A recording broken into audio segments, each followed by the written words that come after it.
Hey, everybody, we're talking about Algorand and Cardano prices today. Just kidding. Welcome to DisrupTV, and we're happy to have you on a Friday. We're going to introduce our guests real quick. They're going to share with you where they're calling in from and a little bit of what they're talking about today. We'll start with Heather, go to David, and then to Ken. So Heather, what's up? How you doing? Hey, I'm doing great here in beautiful New Jersey. Sun is shining, beautiful September day, and we're going to talk about the climate. Hopefully we're drying out. It's an important part. David, how you doing? Hey, I'm great. White Bear Lake, Minnesota, not far from Minneapolis, St. Paul, and sun is shining here as well. And we're going to talk about what I believe is the key to any relational or organizational success, at least from my perspective. We research for the last 2 decades on one thing. We talk about it. I write on it, and it is trust. Ooh, all right. The trust factor. And Ken, what are we talking about today? Where are you calling in from? Hey, I'm calling in from just outside of Portland, Maine, where it's currently thundering. So we're not drying out up here for sure. But I wanted to talk about, the role of the modern CIO technology and the employee experience, the customer experience, how much has changed in the last 18, 19 months. I've sort of lost count through this very unusual time and kind of what our role is in making people successful. All right. Well, we're going to kick it off. For those who are interested in sponsoring DisrupTV, you can please let us know. And other than that, let's go. Elle, please do the honors. All right. 3, 2, 1. Hello and welcome. Thank you for joining DisrupTV. My name is Vala Afshar, Chief Digital Evangelist at Salesforce, and your co-host for the next hour. We welcome you to follow us on Twitter at DisrupTV Show. Send Ray, myself, our distinguished guests your questions live using hashtag DisrupTV, and we'll do our best to answer them during the show. It's my pleasure to introduce my co-host, Ray Wang. He's the CEO, founder of Constellation Research. He is the best-selling author of Everybody Wants to Rule the World, Surviving and Thriving in a World of Digital Giants. He's also a regular television business and technology news contributor on Fox Business, Yahoo Finance, CNBC, and Wall Street Journal. He's, in my opinion, one of the top futurists to follow on Twitter at RWANG0. Welcome, Ray Wang, to DisrupTV. Hey, thanks a lot, Vala. I'm here with Vala Afshar, and as you know, he is the Chief Digital Evangelist for Salesforce. He's also the author of The Pursuit of Social Business Excellence. Executives around the world pay attention to every one of his inspirational, insightful tweets. And when he's not hosting, when he's not speaking at conferences or leading events at Salesforce, you can find him speaking on business TV outlets such as Bloomberg and posting insightful analyses, especially about the show on ZDNet. So with that, who do we have today as our awesome guest? Speaking of awesome guests, we have an awesome CIO. Ken Grady is Senior Vice President and Chief Information Officer at IDEXX. Ken joined IDEXX in 2014, having worked as a CIO and leader in several human health and biotech research companies, such as New England Biolabs, Novartis, Sharon, and GE Healthcare, working to support drug discovery, molecular diagnostics, and world-class molecular biology and genomic-driven medicine. In his role as Senior Vice President and Chief Information Officer, Ken has a portfolio of responsibilities at IDEXX, including the enterprise technology strategy, operations, and security, reference lab technologies, operations, and innovation. Over the last 30 years, Ken started really early, Ken has held a variety of roles that informed his current interest in innovation, customer employee experience, which we're going to talk about, and people development, having lived and worked on both coasts of the US, in Europe, and in Asia. You can follow Ken on Twitter at GradyKen, GradyKen. Welcome, Ken, to DisrupTV. Thanks so much to both of you. It's really, really a pleasure to be here. I think I'm trying to remember the last time I saw you guys in person was in Boston, I think, at your book launch, Ray, or your book tour, which I've got a copy of. I should have grabbed this in the other room, but absolutely fantastic to be here. There you go. It's great to be with you guys. Thank you.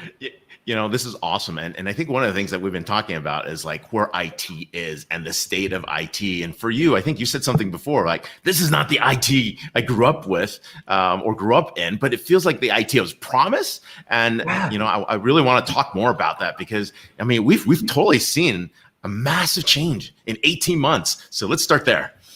Yeah, I talk about that, with my team and it is. I hated hearing you, read my bio and remind me that I've been doing this for several decades.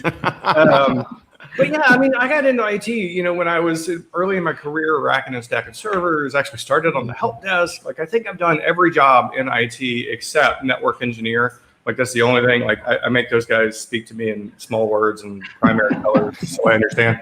But the promise of technology was always rapid, accelerated innovation in products, in services, in the customer experience, in how you work. And we always saw in the enterprise, that challenge was, well, you guys have been around long enough to remember, like, consumer technology was moving faster than corporate technology. And why couldn't we go faster? Sure. And what's happened with the advent of course, public cloud and the rapid acceleration of these services and compute densification has just been this unlocking of the promise of insight. And we are, it has never been a more exciting time to be in this role, in this seat in IT, in technology, than it is today. And what I'm confident of is when I say that again tomorrow, it will be even more true. Because that's the accelerated pace that we're seeing. And it's fun. We have more fun now than we used to in this role because we sit in the center of every function. Every company is a technology company. I don't care what industry you're in. Every company is a technology company. And we have the opportunity to impact that experience and those products in ways like we've never done before. Let's take a step back, though. You've lost your air conditioning in your data center, man. Is that a step back or a step forward? Well, I've moved most of my things out of my data center because, I don't have to have it there anymore. Exactly. Right? So, No. Yeah. So it's I'll let other people worry about that now. But what was the IT you dreamed about? Like, where are the fun things that like you just never thought would have happened before? So. Yeah, so it was interesting because working in life sciences, I have a lot of passion around the industry, and I've really centered most of my career in human healthcare, life sciences, research, and now what you see is computational biology. We're solving problems. I mean, if you think about the situation we're in right now with COVID, with pandemic, and with research, and how fast the industry and the healthcare professionals have been able to respond, so much of that is data driven.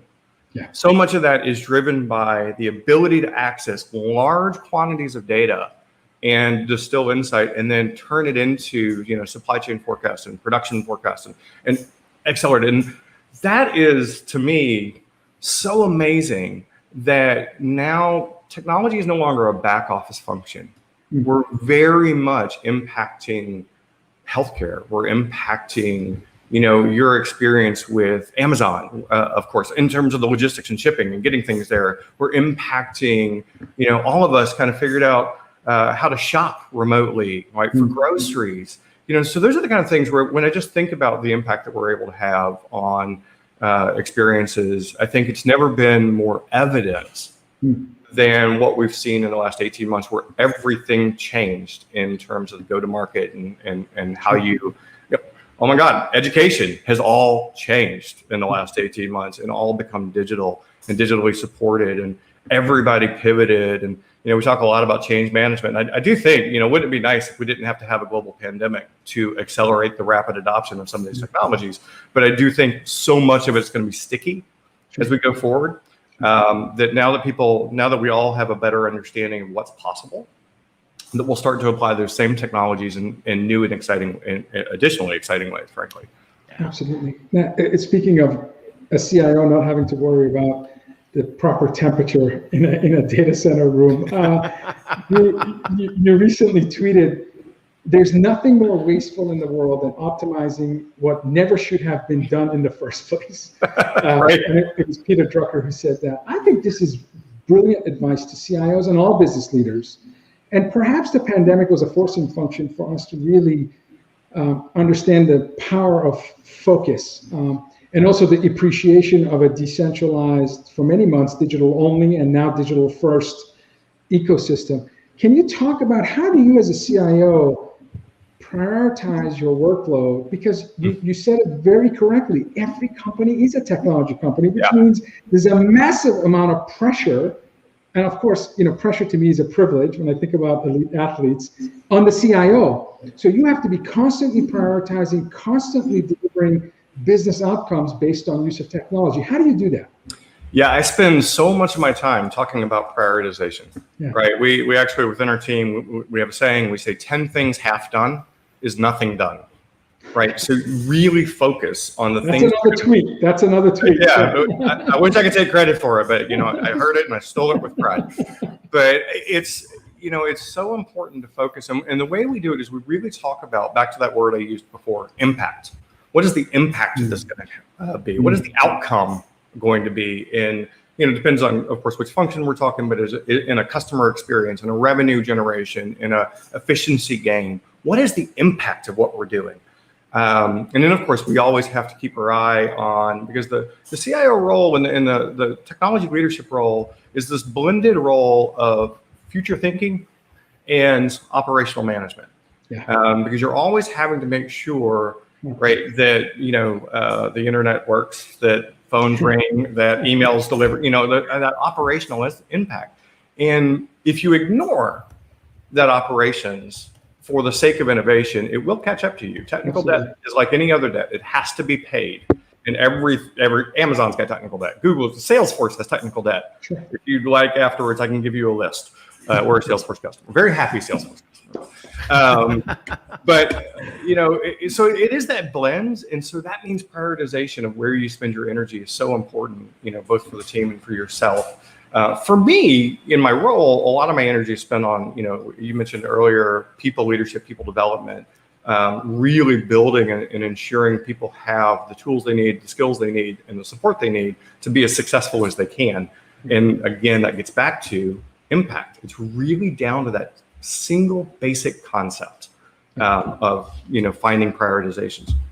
And I think in most companies as well, because IT is it's a corporate function, it's sort of in the center of a lot of functions, the integrator between a lot of functions, or the enabler of a lot of functions. We also end up with this unique perspective on the interdependencies and the potential negative impact something could happen if you do it or if you don't do it. And so I think we have a responsibility within our roles to be that voice to help people understand. Building on that, that's one of the interesting things, right? I mean, I think Vala and I were talking about this like off show once, where we're like, holy crap, what happened? Like, we're the grown-ups. And then we're like, oh crap, we are the grown-ups. Yeah. I mean, it's like, it's a little scary. So we're talking about this. And one of the interesting things is like, the advice that we're given, the mentorship that we're supposed to be doing, right? As the next generation of CIOs are coming. I mean, what's some of the best advice you've gotten as a CIO? And then what's some of the interesting advice you've gotten back and any kind of reverse mentoring that you might have shared as well? Oh yeah. The best advice I ever got as a CIO, and it absolutely changed the way that I thought about the role. Wow. Was actually from a CFO, great CFO at Novartis. Yeah. And he said, Ken, my job as CFO is to make the company investable. Interesting perspective, right? It is. Help investors understand, what the return is going to be and that we're prioritizing and that we're responsible, et cetera. He said, your job as CIO is to make IT investable.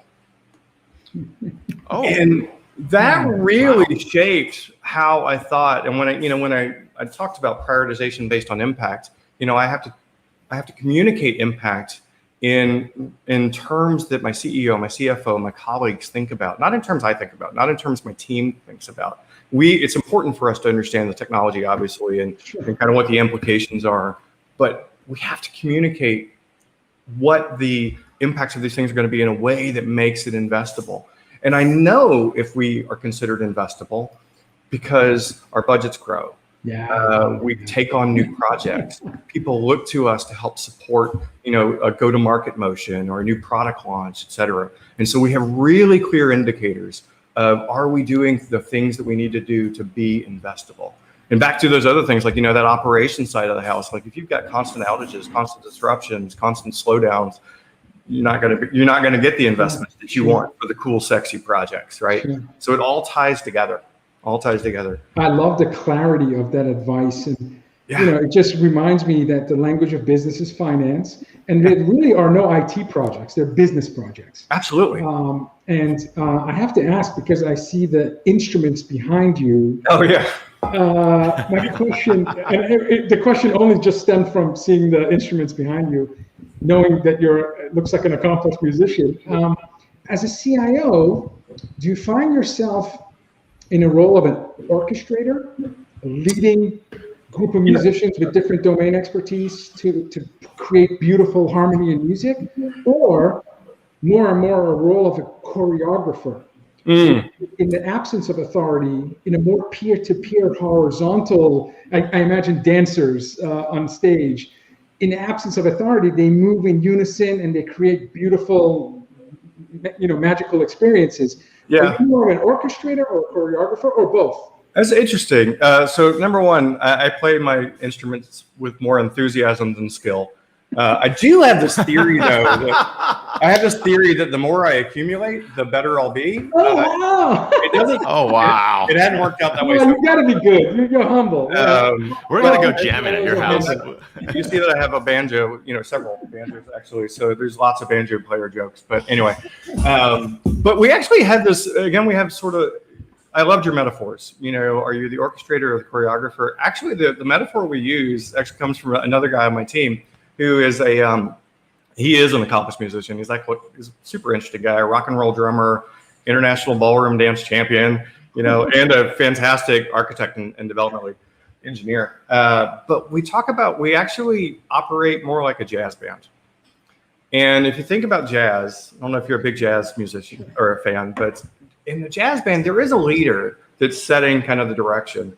But you have to listen to each other really hard. Yes. Because at any given time, any one of you could be in the lead. Yeah. Any function could be in the lead at that moment, and the rest of the functions are supporting and listening really hard to know when it's their turn to lead. And I really promote that idea because the reality is, we have a strategic direction from a company perspective, from a technology strategy perspective, that we're all pulling towards. But at any given moment, I've always been blessed in my career to work with super smart people. Most of them know more about their field than I do. I'm not just talking about in IT. There's always something to learn and always something to listen to and always something to contribute, but only if you understand what they're trying to accomplish at that moment. Right. And that's that jazz band metaphor that I like so much. And it works for me because I do like music. That is a beautiful analogy. If you're ever interested in co-authoring a ZDNet article about IT and jazz, I'm game. I think that was fantastic example of how IT should be the mindset of a successful IT organization. I think that was great. Yeah, I really liked it as well. Right. I was just thinking bad banjo jokes, like a chainsaw has a better dynamic range. I just watched a clip from Steve Martin playing banjo, and I loved it. I've heard most. Steve Martin is an amazing musician. A lot of people don't know that, but he is. They really don't. He is brilliant. Yeah, he is one of the best. He is one of the best. And he said, I think it's true that you can never play a sad note on a banjo. So that's a Steve Martin. Wow. That is so true. He also said, "Be so good they can't ignore you." There you go. And I think that when IT is choreographing, orchestrating, and actually operating like a jazz band, they can't be ignored. Well, when you get him on DisrupTV, invite me back, and we'll do. We'll have you as a co-host. We'll have a co-host. That'd be awesome. So we're walking into 2022. Everyone's got their plans for the next year all being set up. What's hot for you? 2022, what are the hot trends that you're starting to look at, especially to get into the planning cycle? What do you have to double down on? What's kind of an important thing that you wish you had extra budget for? Well, I touched on a couple of things that I think are macro trends. This isn't just true for my industry, for my company, for my team, but I think some of these trends are true for all of us. The explosion of data and the power of it, to harness for insight and prediction. And there's an increasing amount of tools available for the citizen data scientist, I'd say, and really enabling that so that insight and innovation in that front can come from any one of the functions, right, in a governed way. And and we are a healthcare company and life sciences on the animal health side, but you have to be responsible with data as well. And I think this is I think we're starting to talk more about this than we used to, but you have to, it's great that we have all this computational power and we have this data and there's machine learning and AI, kind of tooling, et cetera. But you have to be able to explain the algorithm as well, right? And make it responsible. And you can certainly see examples of that across industries that I think all of us have to be paying attention to on both sides. That power and responsibility both go together. Security is always, I think, again, this is another macro trend for all of us. And I think this is certainly true. As we go into 22, the bad guys don't take time off just because of whatever pandemic, vaccine, whatever. All right. So that's something that all of us are certainly paying attention to. And we've seen incidents, et cetera, that kind of blast across the world, and companies that are prepared and those that aren't, and those kind of things. And so definitely something that is a focus. There are just a continued momentum of digital supply chain kind of things for all of us. And I mean that term in both the very specific terms in terms of like managing logistics and supply chain, but also the kind of the metaphorical term of the supply chain of both data and that outcome impact, and how you connect all these pieces together. It's an ever more interwoven world. And if I just pick on the Salesforce example, you can't, Salesforce isn't as powerful without the ERP. It's not as powerful without that field service piece. It's not as powerful without the connected IoT device. All of that, bringing that together, that's that digital supply chain. And so this is where we have an increasing opportunity to continue to focus on transforming outcomes through that. And that is one of those things that only IT, it is a backstage kind of thing to manage all those connections, and only IT really is going to enable that for the company and be able to explain why we're investing our energy in that, right? There's a beautiful example of orchestration. So it's not an either or. I think you have to be a choreographer, a lead, an orchestrator. Absolutely. Ken, it's terrific. Orchestration with improv by capable actors. Yeah, there we go. So. Yeah, and these. Well, hey, Ray. I mean, you're just to wrap that thought up. But Ray, in your book, you talked a lot about this. Whole new business models are being created. Absolutely. Right, through technology. Absolutely. Through this innovation disruption. Whole new business models, and to be in a seat where you can help support that is incredible. Amazing. Well, this is amazing. We are here with Ken Grady, Senior Vice President and Chief Information Officer at IDEXX, PT 150 winner. And of course, you can follow him on Twitter at GradyKen. We hope to see you at CCE in October. So take care. I hope so too. Ken. Thanks. Thank you. That was Renaissance man. I mean, amazing. That was amazing. And he leaned into insights and data. And I think that's critically important for companies and organizations to establish trust. And it's a great privilege for us to have David Horsager, is a global trust expert, leadership speaker, podcast host, best-selling author, and founder and CEO of Trust Edge Leadership Institute. David is also trust expert in residence at High Point University and Wall Street Journal best-selling author of The Trust Edge. David has advised leaders and delivered life-changing presentations on 6 continents with audiences ranging from FedEx to Toyota to MIT to global governments, New York Yankees, I'm a Red Sox fan, and to Foreign Homeland Security. David, we need you in Boston.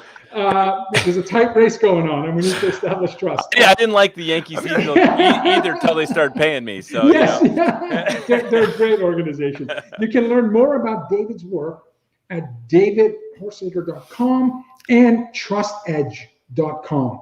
You can also follow David on Twitter at DavidHorsager. Welcome, David, to DisrupTV. Hey, thanks. Yeah, a couple fun comments there relating with Ken. Now, even our business, it's all built on trust. Of course, I believe that's security is totally a trust issue in companies, of course. But I get in my, I love people. I don't actually love social media and love some of the tech. I can look out. I've got a glass in here in my office, but I can see my team we're in, and I can still remember when I can see him from here, kind of head of tech for us.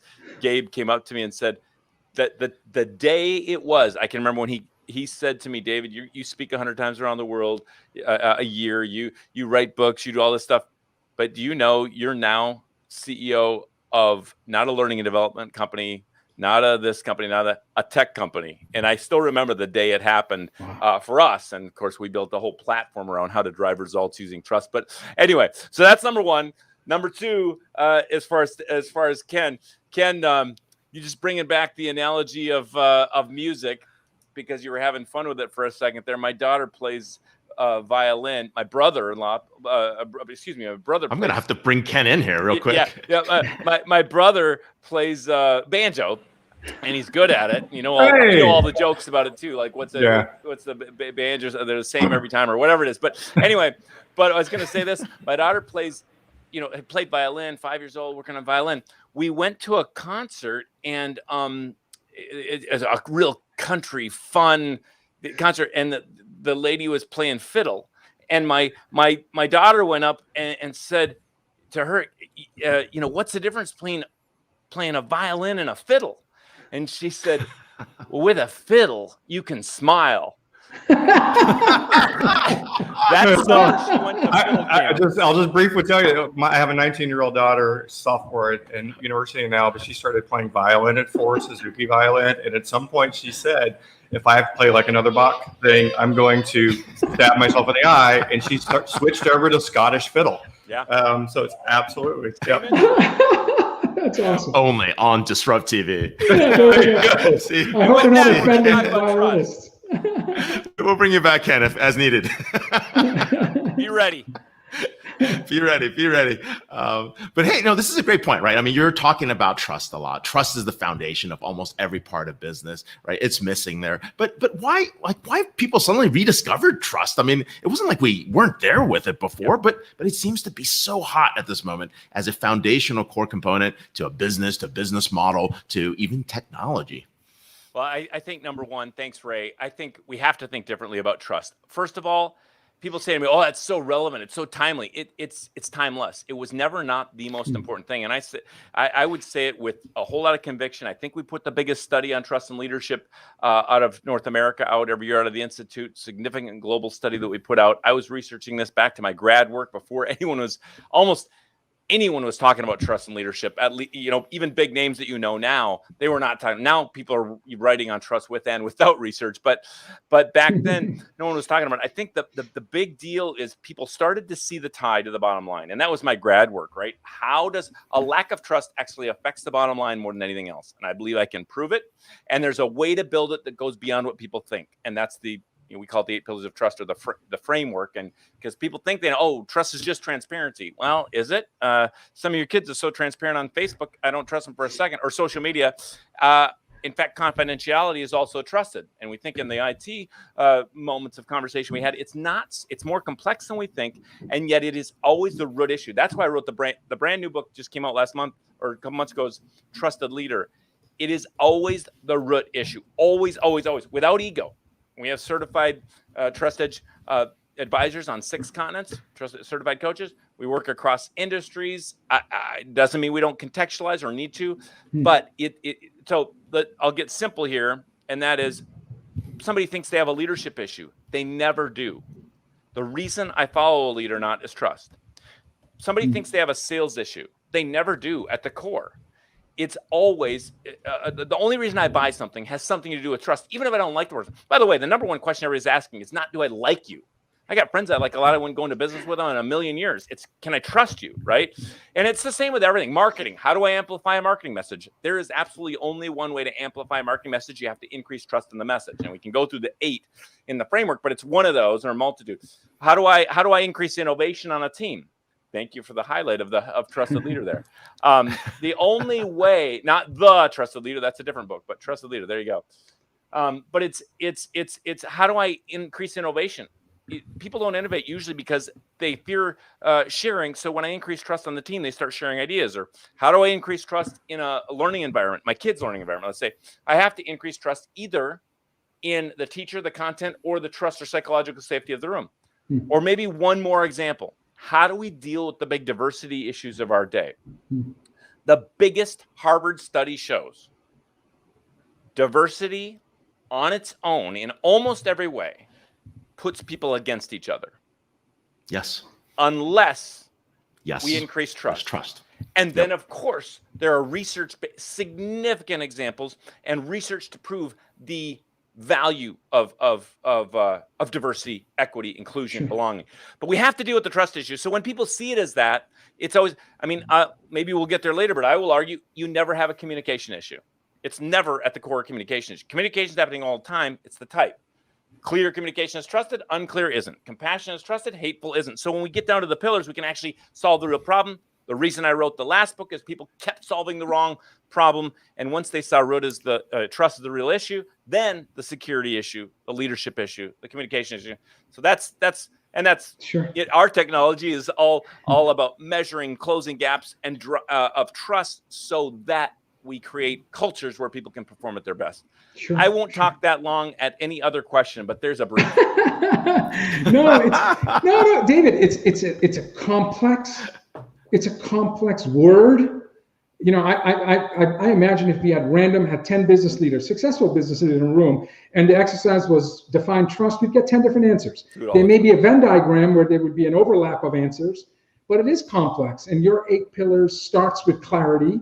And you talk about commitment, compassion, connection, character, contribution, competency, and consistency. Now, thankfully, all 8 start with a C. So only for clarity, Vala, not because it's some cheesy motivation. No. In fact, all the elements. Yeah. They're research funnels, but that's a real good defining word for each of the.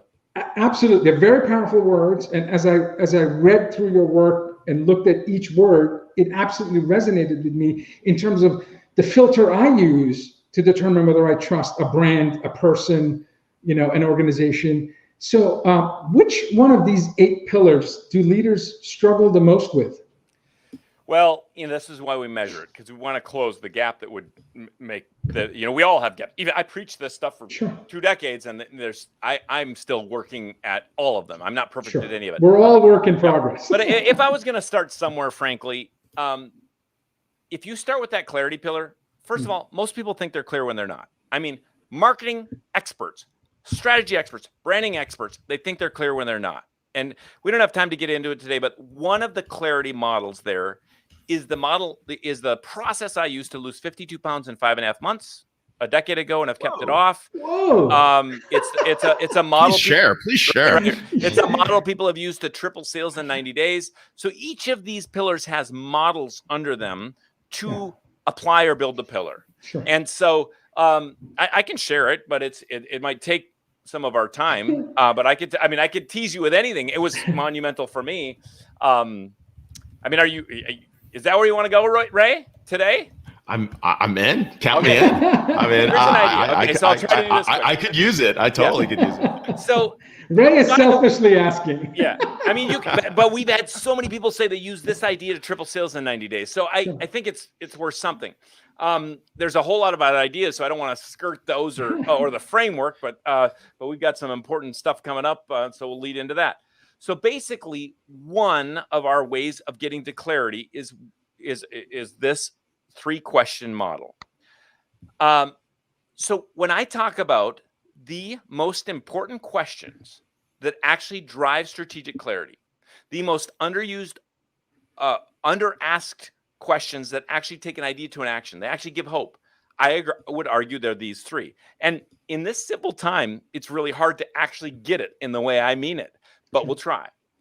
Many of you jump to thinking, oh, the why. I bet the why is one of them. The why isn't one of them. That doesn't mean the why isn't important, or I don't agree with Simon Sinek or others before him that have talked about if you don't have, for instance, a why, strong enough why, you won't last 5 days on a project. No doubt. But it's not one of the questions that takes an idea to an action. Have your why, right? Also, you might, what about Collins? The who, get the right who's on the bus. That's great. It's great. Get the right who's. No doubt about it. But people put down the questions I'm going to share, and yet they are so much more powerful than you think if used correctly. The problem I kept seeing is you got buses full of all these fun who's singing Kumbaya about their why, going right off the cliff. And they're not taking an idea. So here we go.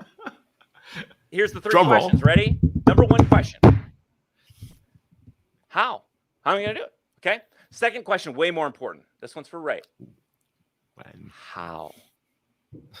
And the most important question of all is how? Ladies and gentlemen listening, if you can actually get this process down, you can actually get to a whole nother level of clarity. And even with me saying it for a few seconds, we don't get it. So how, until I can do something today or tomorrow. Second biggest healthcare organization in North America, 10 years ago. I'm at a private location. We've done all this trust work. Finally, I said to the CEO in front of everybody, happened to be a gentleman. I said, what do you really want to change here? He said, we're losing HCAP funding. We're losing patients. We need a better culture, David. We're dying. I said, great. How are you going to start to do that?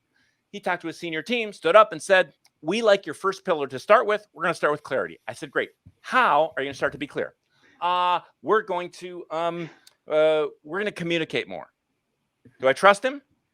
Not for a second. Because the second, then I said, okay, how are you going to communicate more? We're going to hold each other accountable. I mean, what do people say accountability? How do you hold people accountable here? Yeah, accountability stuff. They have no idea, right? We have a 6-step. Anybody wants it, by the way, from listening to Disrupt today, we give away stuff free like crazy, stuff that people would even pay for. You want any of this, just email, text. My team's used to saying, oh, Dave said he'd give that away. He probably said he'd give him a case of books. I don't know, whatever. But anyway, so you have to ask how, bottom line, until you can apply it today or tomorrow. So on the weight loss thing, I'm going to eat less, or I'm going to take in less calories. I'm going to do this. I'm going to do this until I decided how for me, it's got to be something you can act on today or tomorrow. And you always can. Biggest companies in the world have been through this process with us. Sure. Some of the biggest, Walmart, Procter & Gamble, global governments. They think, I got 22 goals and 52 rocks. You can get there. You can't do everything. You can do something, and it builds momentum. So for me, one of my final hows that I can act on today or tomorrow was I'm not going to drink a calorie for 90 days. Wow. I can look at it, no calories in that. I can drink it. Now, once again, I'm not saying other people should do that. If you don't do stuff, you will do. If someone said I can never have ice cream again, I'm not going to do it, But for me, that wasn't, and I have no legalism about alcohol. I just actually never liked the smell of it. A glass of wine every other week is fine. So you have to pick things to do. But the point is, it's how until I can do it. And last, kind of tie a bow on a little more mature concept than it sounds like, and that is, I final how always has a who, when, and where. So it's me, specificity. Right? But it's that specific, and you can do SMART goals all day long, and you don't get there. So it's like if I'm going to work out tomorrow and I don't know it's 5:30 in the morning, I won't do it. If I don't know where, I'm either going to go to the gym or run outside the door. If I have a choice at 5:30, choices kill things, right? So, and it's the same with the who. When we do how plans in teams, which we do. Companies that follow our culture work, it is we've been lied to. Co-leadership is terrible. You talk about trust. Co-leadership is terrible. Collaborative leadership is excellent. What does the data say? If you have more than one person on a final task, 50% less chance of it ever getting done. You have to get to doesn't mean we don't collaborate. We have to. It's one of the pillars of trust, connection and collaboration, right? It's the same pillar. But you have to get to that level of clarity. So, I mean, this is one idea of about 70, but under clarity, how, until you will do something today or tomorrow. Yeah, very strong. With our first guest, I referenced a Peter Drucker quote. I think when I recap your advice, I think it was Drucker who said, strategy is commodity, execution is art. I think eventually when you ask the how, you get to operate like a surgeon, where it's very clear what you're going to do, with whom, where, how. And so I think that's really sage advice. And if you can build that muscle where you can deliver micro moments of excellence consistently, you earn trust, I would think. And that's the contribution. I hate to summarize it in front of a global trust expert. I mean, there's a lot more to that, but what you said is, so when people see the pillars at first, especially the 7th pillar, which is contribution, think of the word results. We trust people to get results. You can't just have compassion and character. You need all 8 to have what we call the trust edge, but you got to deliver. I can't go in for surgery and they pulled out the wrong, piece of my body, even if they're compassionate, right? Same with, but also many think, it's just character and integrity. That's trust. Well, I trust Ray because I know his character to take my kids to the ball game, but not to give me a root canal, right? So I do have to look at all. That's 8. Commitment, man. That's right. That's commitment. I have to look at all 8. And That's great. but you got to start. So it's clarity, compassion, character, competency, commitment, connection, contribution. I think I'm missing the last one. Consistency is the queen and king. Whatever you do consistently, Consistency. I'll trust. That's the if one. you're. This is what Salesforce helps with, by the way, in an organization in a massive way. But just think about this. For good or bad, a brand is only built on consistency. A reputation is only built on consistency, good or bad. If you're late all the time, Vala, I will in fact trust you to be late. Right? This is why He's consistently trusted. 100% late. whether you like McDonald's or not, and speaking to a client, I appreciate them for many reasons. The best fries of all fast food. Exactly. But even more, I've had this. Whether people like them or not, I've had the same burger on 6 continents. Consistency. Absolutely. David, it's wonderful to speak to you because you open our eyes to the complexity and the beauty and the depth of what it takes to earn trust. It's hard work, and it's hard work across multiple dimensions, and that's why so few do it well. And as a company that has trust as our number one core value, I hope you've worked with Salesforce before, but I'd love to ensure that you connect with my company because like you said, we're all work in progress. Okay, I'm trusting you, Vala, to make it happen more. Yeah. There. You make that happen. Connect us Absolutely. more. Yeah. Hey, we didn't get into much research, so I'm just going to throw out one piece in our few seconds. I don't want to, impact anybody else's time, but just one. In the last several years in our global study, which is significant, anybody wants to look at it and think, oh, are they just doing surveys via whatever? It is the number one reason people want to work for an organization in first world countries. Sure. The last several years. Ahead of being paid more, ahead of a more fun work environment with a ping pong table. Number one reason, trusting leadership.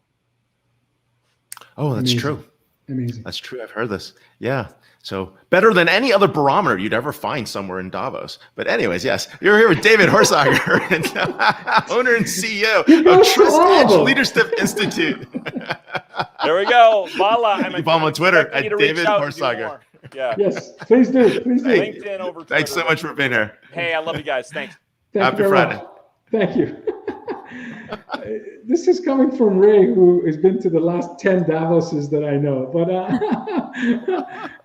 it's okay. This is our cleanup hitter squad. As you all know, this is where we bring a brilliant big mind to hit a grand slam. And we have our first ballot DisrupTV Hall of Famer who's joining us today. Heather Clancy is Vice President and Editorial Director at GreenBiz. She's an award-winning business journalist specializing in chronicling the role of technology in enabling corporate climate action and transition to a clean, inclusive, and regenerative economy.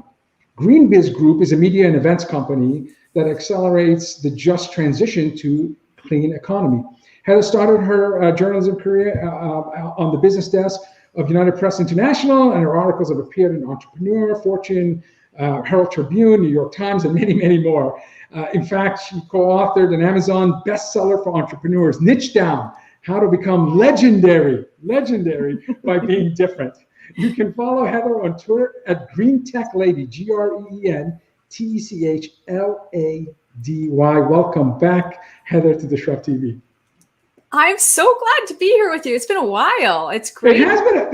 Yeah. It's our fault. I don't know. You're one of our favorite guests, so we gotta be better. I love being your guest. Thank you for having me. Our pleasure. Yeah, no, super excited to have you here. And it's kind of one of those things. I mean, I was looking through your tweets and it was interesting.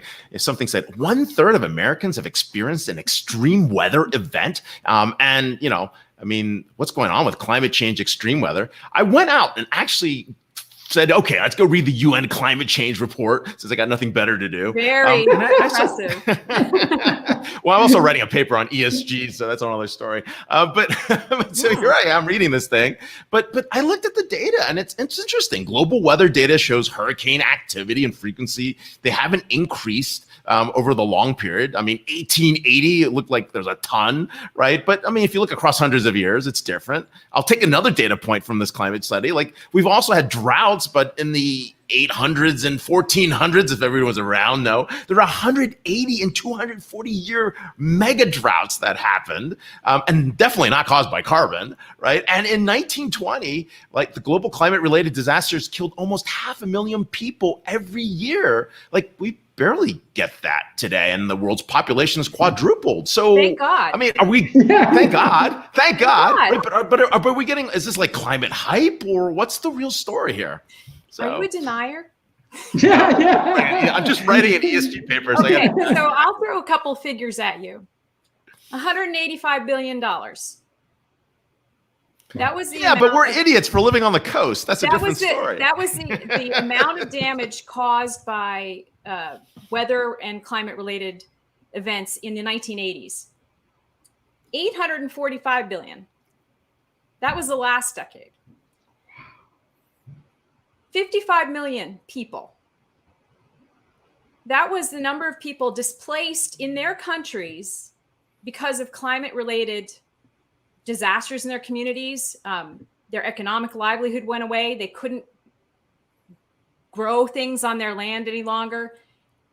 The factories or supply, that they were running for multinational companies were disrupted in some way. So I think I know that there's a lot of data out there showing that, you can, of course, spin the numbers in whatever way you want, right?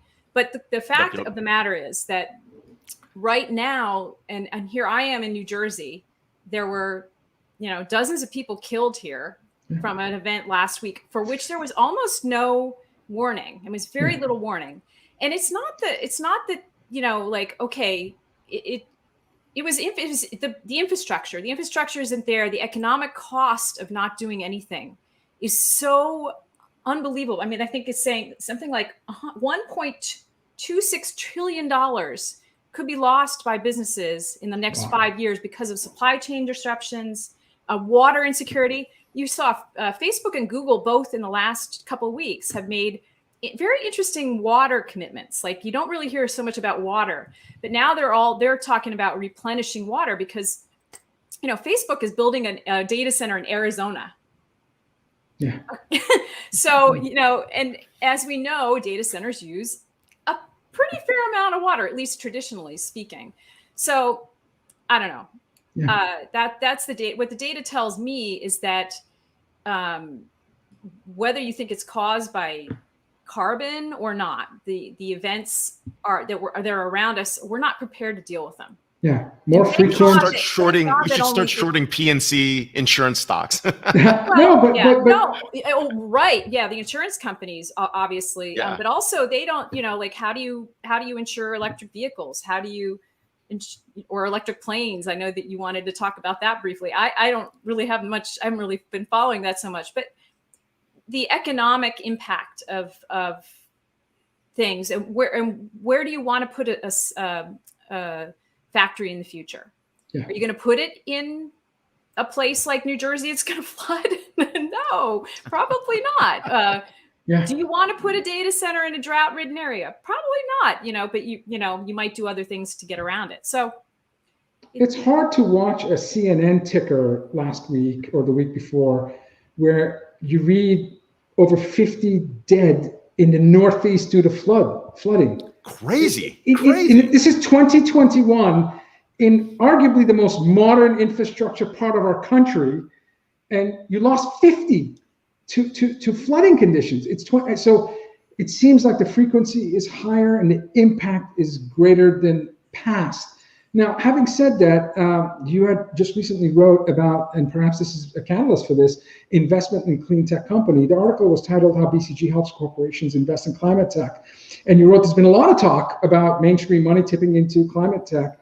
And you cited research from Climate Tech VC newsletter suggesting that there were 250 deals this year, as of June 30th, representing over $16 billion in funding. Yeah. Wow. And one of the big observations in this long-form article, which was beautiful, by the way, congratulations. You said you observed one big thing that makes the current spending spree different was participation of traditional investors who've become interested in the economic opportunity linked to addressing climate change. Yeah. Can you talk a little bit about these spending trends And did this lead to you actually changing your weekly newsletter to be now called Climate Tech Weekly Newsletter? I've been wanting to do that for probably 2 years, actually. Okay. But it makes sense. It makes total, it's a Totally very important, wide topic, wide and deep. So, well, thank you for mentioning that. What I'm really intrigued by and what's going on with Boston Consulting Group right now is that if you think about it, like scope, there's a thing out there called scope 4. So when you look at the emissions reduction strategies of companies, they're in scope 1, 2, and 3, and those are in various chunks. Direct operations, your supply chain, and many organizations have been really good about addressing the first two, which are very much linked to themselves. Not so great about the third, because that's basically you're telling other companies what to do. So you see Walmart has this gigaton initiative where they're trying to work with suppliers to help them pull down their emissions. But the opportunity for the exciting thing for me is what could happen in this, scope 4. And I'm using that term. It's not really well defined yet, but what it really comes down to is as a company look at what you make and what you sell to other people, how could you possibly make things that would benefit the transition? You're making solar panels, you're making, high efficiency air conditioning equipment, because we know we're going to need it. It doesn't use the nasty stuff, that are messing up the air's ozone. Maybe it runs on solar.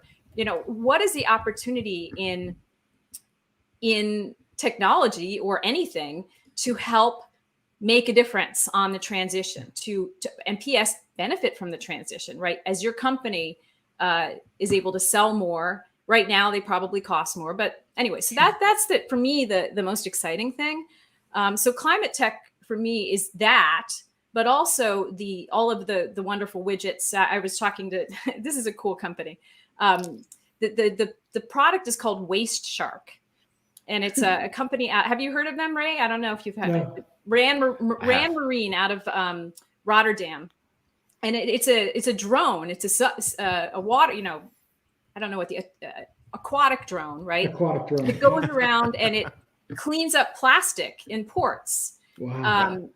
And it also can clean up other things. Like, so it can test the water quality. It can potentially filter it's got out. an 8-hour battery life for the aqua drone. It's pretty wild. So it's pretty cool. And so it goes out there and it does this. And so now, and there's cities around the world that are starting to invest in this thing. But also, P.S., by the way, Disney has also invested in this thing to help clean up plastic in the water that are in its theme parks or at its headquarters. So anyway, so that's a cool that's a startup that's completely focused on a climate tech solution, right? And this guy, the founder, I was talking to him earlier this week. He was just watching, something, and it made him think, how would I clean that up? Like, how would how could I do this more efficiently? And this is where the idea came from. He was sitting in a cafe. That's and awesome. He just, jotted it down. But there's just an overwhelming opportunity in industry. Like, there's a ton of, do you make synthetic diamonds or do you mine them? Do you mine metals out of other materials or do you go extract them from the earth? So it's just amazing and fascinating. So much opportunity. That's terrific to see that there's growing interest and actual funding of these cool companies, these cool founders that are making a difference. That's great. Yeah. Yeah, and we're also saying, like, when you look at scope 4 emissions avoidance, right? I mean, low carbon projects are big, carbon capture is big, renewable energy is big, energy storage. I mean, there's that. I think people are trying to figure out how to work out the principles for calculation of this. I think there was some fund that was actually, I can't remember what it was, like really trying to get together, figure out the calculation of GHG avoidance, which was interesting in general. Didn't Elon Musk and Peter Diamandis together created a competition? Elon Musk is funding one of the Carbon X prizes. Yeah. That you just had a company out of now I can't remember where they're based. Their plant is in Iceland. The Climeworks folks, they've just boosted the capacity of the direct air capture opportunity out there, and they also just did a big deal with Swiss Re. So essentially, I don't know if we've had talked much in the past about the corporate renewable energy procurement, right? So you have big companies like Walmart and pick your big name. They go out and basically write a contract to help procure the output of a wind farm or a solar farm, and they do this over a period of 15 to 20 years, and it's a power purchase agreement. So essentially, what Swiss Re has done is it's like a carbon removal purchase agreement that they've signed with this organization over the next 10 years. They're helping fund this facility and get it off the ground because it's so expensive right now. I mean, the carbon capture technology I think it's like the figures that are quoted, $200 per metric ton or whatever. I mean, it's just way too expensive for companies to invest in. But you have some pioneers, and that was a very intriguing relationship. There's nothing like it that I've seen so far.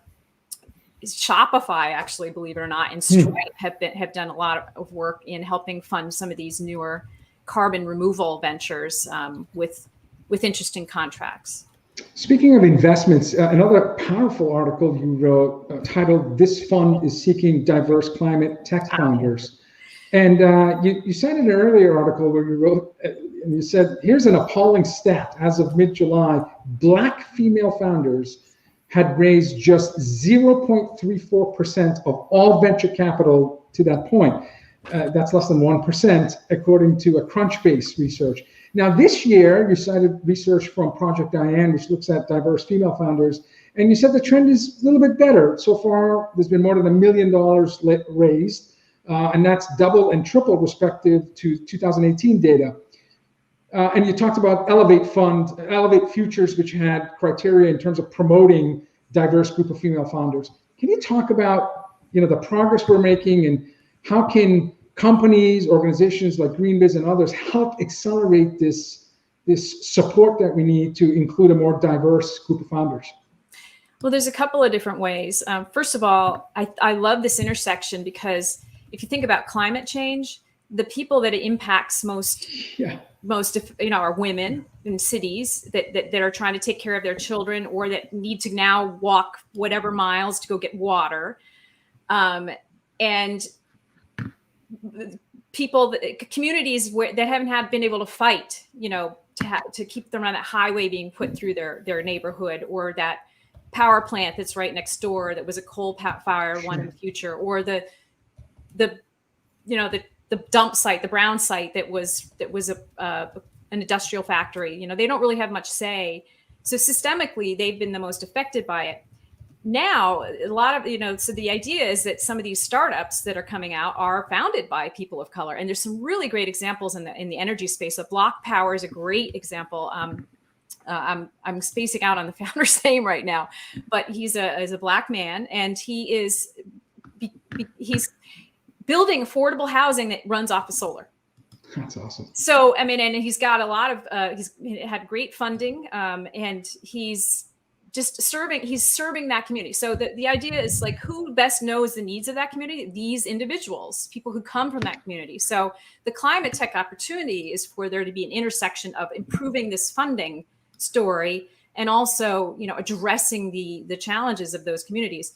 The challenge is that many of the funds or the banks or the financial services firms that fund don't have those individuals making the decisions about the funding, right? So, Heather, if DisrupTV, with your help, meaning you can help us co-host an episode, yes, please identify 3 trailblazer, minority owner, inventors and entrepreneurs and CEOs, and you, Ray, and I can, moderate a panel with these exceptional founders. Yeah. And we would love to dedicate a show to this topic. You give me a tech area, and I could get several shows. I mean, there's some really great work. I mean, there's seriously some amazing people. It's just that we don't celebrate them enough. And they haven't the connections, right? Yeah. We need to help them make the connections. We would love to do that. That's why I love that fund, the Energy Impact Partners Fund. It's just a great idea. Frankly, I want millions and millions. It shouldn't have to have a separate fund, in my opinion. Well, Ray and his team are hosting like a Shark Tank event not specific to sustainability and climate and clean tech, but it just, Ray and I are trying to find as many ways where we can, spot a big, bright, shiny, positive light on people that are doing good for society and good for climate and all of us. So we would love to help in any way we can. Oh, yeah. Yeah, and we're also like focused on getting enterprise tech startups out there. I got to know those people too. connected. Yeah. So there's stuff there that we can work on. Next week we're actually doing the pitch, which is basically bringing like 24 enterprise tech startups in front of Global 2000 buyers. Right? There's a way to do that around for ESGs and things like that as well. So I got to get my ESG paper out. It's almost out there next week. So I want to read it. Yes, please, and redline as much as you can, Heather. So, but this takes us to the point, right? I mean, circular economy is hot. We're definitely seeing that. The great bag debate is back, right? People are saying, hey, what do we do with all this packaging, right? That we all suddenly went back. Before, packaging was evil. Now packaging is health and safety. And I feel good that things are covered, right? But you've noted like, some stores are doing something differently. So share a little bit some of the insights from that. So there's a project, I think we're going over time, but there's a project in the Northern California right now. Walmart, Target, CVS are involved in helping the Beyond the Bag program. And they're testing basically with startups that are working on ways to borrow a bag or to rent a reusable bag out of a store. So you can, if you don't have one with you, you take it, you use it, you bring it back to the next time you come in, you bring it back to any one of those stores. You don't have to bring the one you got in Walmart back to Walmart. So it's just a way of you could share across competitors is what you're saying. Yes, you can. That's terrific. Yeah, and I think I'm going to say the only thing I'll say about this is watch this space. There's going to be a pretty big announcement in a couple of weeks during Climate Week about more reusable packaging. But in this event, in this context of food and other consumer items. We're getting breaking news from Heather Clancy. Breaking news. Awesome. This is awesome. Well, here with Heather Clancy, Vice President, Editorial Director, friend of DisrupTV at GreenBiz, and more importantly, you can follow her on Twitter at Green Tech Lady and her newly renamed blog. So, hey, thanks a lot for being on the show as always, and happy Friday. Thank you, Heather. Love you guys. Take care. As usual, crushing it, and my mind is so many great insights. Ray, that was episode 249. So next week we have the big 250. Look at that. Yeah, we have 761 interviews so far. So by the end of this calendar year, we're going to get close to 800 interviews. We have Desmond Wheatley, CEO of Beam Global. We have Farial Kanababi, CEO of Daylight. And we have Michael Mose, Senior Vice President of Innovation and Strategy at Salesforce. Who's Michael Mose? Was it Mose or Mouse? I can't remember. Two CEOs and one that could easily be a CEO if you wanted to. So it's going to be a great show. Ray, trust, changing agenda of the CIO, and green and clean technology, which is on every company's agenda. Your final closing remarks on episode 249. Well, if you couldn't figure out what our brilliant producer was trying to do, these are themes in the boardroom for 2022. So catch them now. And of course, take this with you into the boardroom in terms of the advice. Reach out to our guests. I think they can be helpful for you in terms of providing advice, or if you need advisory services, because you're getting some really good insights here across the board. So, but yeah, it's pretty exciting. And we're definitely seeing a lot of interesting changes and coming along the way. What about you, Vala? What's going on your end? So. It's just a reminder that you and I have a privilege of interviewing about 150 guests during a calendar year. But there's so many people that we don't get the privilege of connecting with and highlighting. Yes. So follow us on DisrupTV show, share the news so that we can get recommendations on who you want on the show. Unfortunately, and due to the success of the show, we're usually 2-3 months booked ahead.